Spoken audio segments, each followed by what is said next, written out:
तेलंगाना में national highway की लंबाई बढ़कर के 5,000 किलोमीटर पहुंच गई है। इन वर्षों में केंद्र सरकार ने तेलंगाना में नेशनल हाईवे बनाने के लिए करीब करीब 35,000 करोड़ रुपए खर्च किए हैं। इस समय भी तेलंगाना में 60,000 करोड़ रुपए के रोड प्रोजेक्ट्स पर काम चल रहा है। इसमें game changer Hyderabad ring road का प्रोजेक्ट भी शामिल है।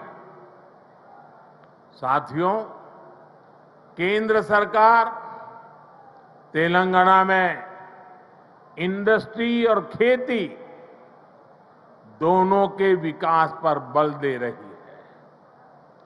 टेक्सटाइल ऐसा ही उद्योग है जो किसान को भी और मजदूर को भी दोनों को बल देता है। हमारी सरकार ने देश भर में 7 मेगा टेक्सटाइल पार्क बनाना तय किया है। इनमें से एक मेगा टेक्सटाइल पार्क तेलंगाना में भी बनेगा। इससे युवाओं के लिए नए रोजगार का निर्माण होगा। रोजगार के साथ साथ तेलंगाना में शिक्षा और स्वास्थ्य पर भी केंद्र सरकार बहुत निवेश कर रही है।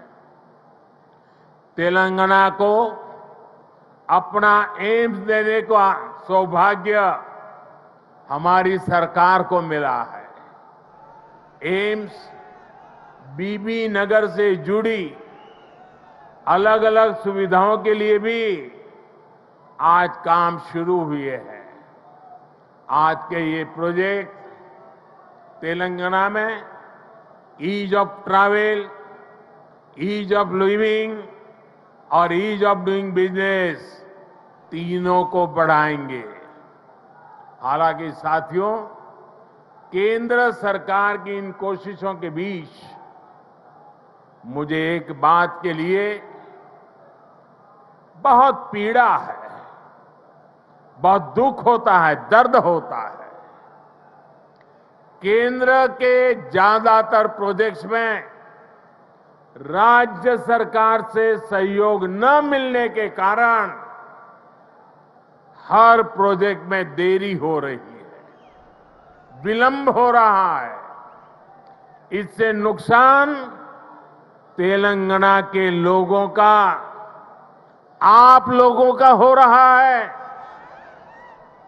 मेरा राज्य सरकार से आग्रह है कि वो विकास से जुड़े कार्यों में कोई बाधा न आने दे, विकास के कार्यों में तेजी लाए। भाइयों और बहनों, आज के नए भारत में देशवासियों की आशाएं, आकांक्षाएं, उनके सपने पूरे करना हमारी सरकार की प्राथमिकता है। हम दिन रात मेहनत करके इसी कोशिश में जुटे हैं, लेकिन कुछ मुट्ठी भर लोग विकास के इन कार्यों से बहुत बौखलाए हुए हैं। ऐसे लोग जो परिवारवाद, भाई भतीजावाद और भ्रष्टाचार को पोषित करते रहे, उन्हें ईमानदारी से काम करने वालों से परेशानी हो रही है। ऐसे लोगों को देश के हित से, समाज के भले से कोई लेना देना नहीं है।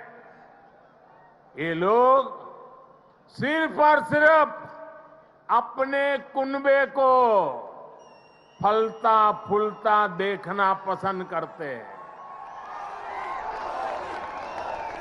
हर प्रोजेक्ट में, हर इन्वेस्टमेंट में ये लोग अपने परिवार का स्वार्थ देखते हैं। तेलंगाना को ऐसे लोगों से बहुत सतर्क रहना जरूरी है। भाइयों और बहनों, भ्रष्टाचार और परिवारवाद एक दूसरे से अलग नहीं है। जहां परिवारवाद और भाई भतीजावाद होता है, वहीं से हर प्रकार का करप्शन फलना फूलना शुरू हो जाता है। परिवारवाद, वंशवाद का मूल मंत्र ही सब चीजों को कंट्रोल करना होता है। परिवारवादी हर व्यवस्था पर अपना कंट्रोल रखना चाहते हैं। उन्हें ये बिल्कुल पसंद नहीं आता कि कोई उनके कंट्रोल को चैलेंज करे। आपको मैं एक उदाहरण देता हूं। आज केंद्र सरकार ने डायरेक्ट बेनिफिट ट्रांसफर डीबीटी व्यवस्था विकसित की है। आज किसानों को, विद्यार्थियों को, छोटे व्यापारियों को, छोटे कारोबारियों को आर्थिक मदद का पैसा सीधे उनके बैंक खाते में भेजा जाता है। हमने देश भर में डिजिटल पेमेंट की व्यवस्था, आखिर ये पहले क्यों नहीं हो पाता था? ये इसलिए नहीं हुआ क्योंकि परिवारवादी ताकतें व्यवस्था पर, सिस्टम पर अपना कंट्रोल छोड़ना नहीं चाहते थे। किस लाभार्थी को क्या लाभ मिले, कितना मिले, इसका नियंत्रण ये परिवारवादी अपने पास रखना चाहते हैं। इससे इनके 3 मतलब सत्य थे। एक, इनके ही परिवार की जय जयकार होती रहे। दूसरा, करप्शन का पैसा इनके परिवार के पास ही आता रहे।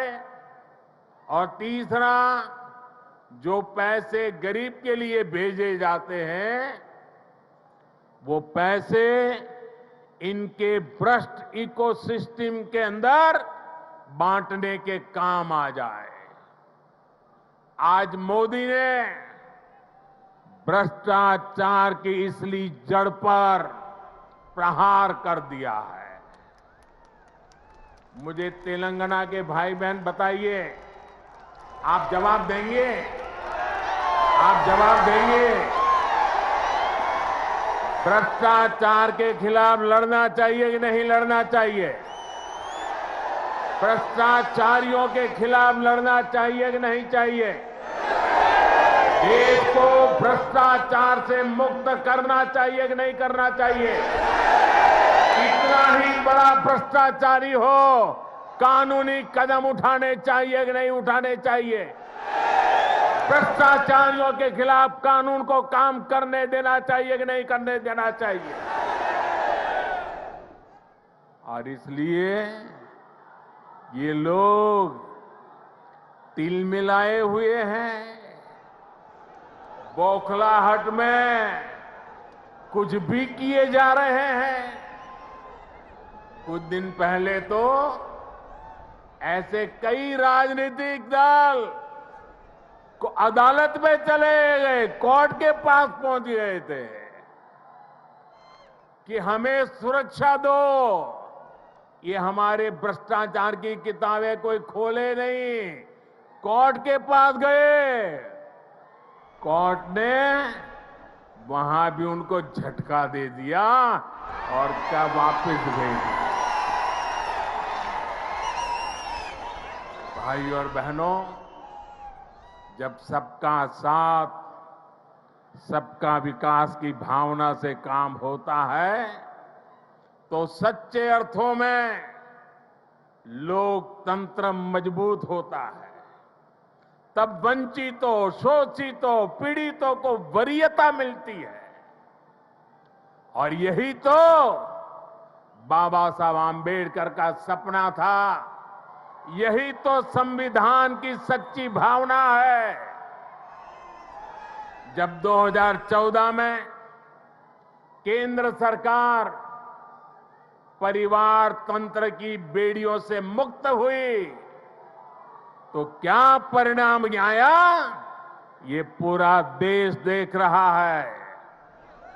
बीते 9 वर्षों में देश की 11 करोड़ माताओं, बहनों, बेटियों को इज्जतघर टॉयलेट की सुविधा मिली है।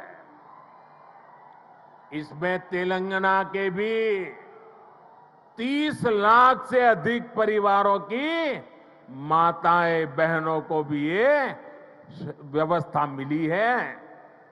बीते 9 वर्षों में देश में 9 करोड़ से अधिक बहनों, बेटियों को उज्ज्वला का मुफ्त गैस कनेक्शन मिला है। तेलंगाना के 11 लाख से अधिक गरीब परिवारों को भी इसका लाभ मिला है। साथियों, परिवार तंत्र तेलंगाना सहित देश के करोड़ों गरीब साथियों से उनका राशन भी लूट लेता था। हमारी सरकार में आज 80 करोड़ गरीबों को मुफ्त राशन उपलब्ध कराया जा रहा है। इससे तेलंगाना के भी लाखों गरीबों की भी बहुत मदद हुई है। हमारी सरकार की नीतियों की वजह से तेलंगाना के लाखों गरीब साथियों को 5 लाख रुपए तक के मुफ्त इलाज की सुविधा मिली है। तेलंगाना के 1 करोड़ परिवारों का पहली बार जनधन बैंक खाता खुला है। तेलंगाना के 2.5 लाख छोटे उद्यमियों को बिना गारंटी का मुद्रा ऋण मिला है। यहां 5 लाख स्ट्रीट वेंडर्स को पहली बार बैंक लोन मिला है। तेलंगाना के 40 लाख से अधिक छोटे किसानों को पीएम किसान सम्मान निधि के तहत लगभग 9,000 करोड़ रुपए भी मिले। ये वो वंचित वर्ग है जिसको पहली बार वरीयता मिली है, प्राथमिकता मिली है। साथियों, जब देश तुष्टीकरण से निकलकर सबके संतुष्टीकरण की तरफ बढ़ता है, तब सच्चा सामाजिक न्याय जन्म लेता है। आज तेलंगाना सहित पूरा देश संतुष्टीकरण के रास्ते पर चलना चाहता है, सबका प्रयास से विकसित होना चाहता है। आज भी तेलंगाना को जो प्रोजेक्ट मिले हैं वो संतुष्टीकरण की भावना से प्रेरित है, सबका विकास के लिए समर्पित है। आजादी के अमृत काल में विकसित भारत के निर्माण के लिए तेलंगाना का तेज विकास बहुत जरूरी है। आने वाले 25 साल तेलंगाना के लिए भी बहुत महत्वपूर्ण है।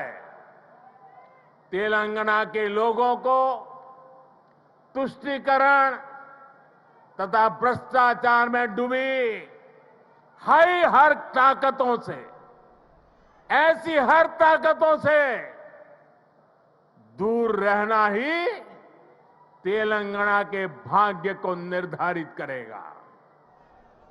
हमें एकजुट होकर तेलंगाना के विकास के सारे सपनों को पूरा करना है। इन सारे प्रोजेक्ट्स के लिए एक बार फिर तेलंगाना के मेरे प्यारे भाइयों बहनों को मैं बहुत बहुत बधाई देता हूं। ये मेरे लिए अत्यंत संतोष की बात है, इतनी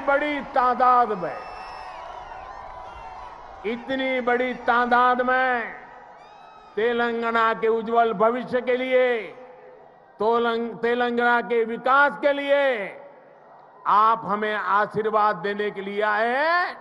मैं आपका हृदय से आभार व्यक्त करता हूं।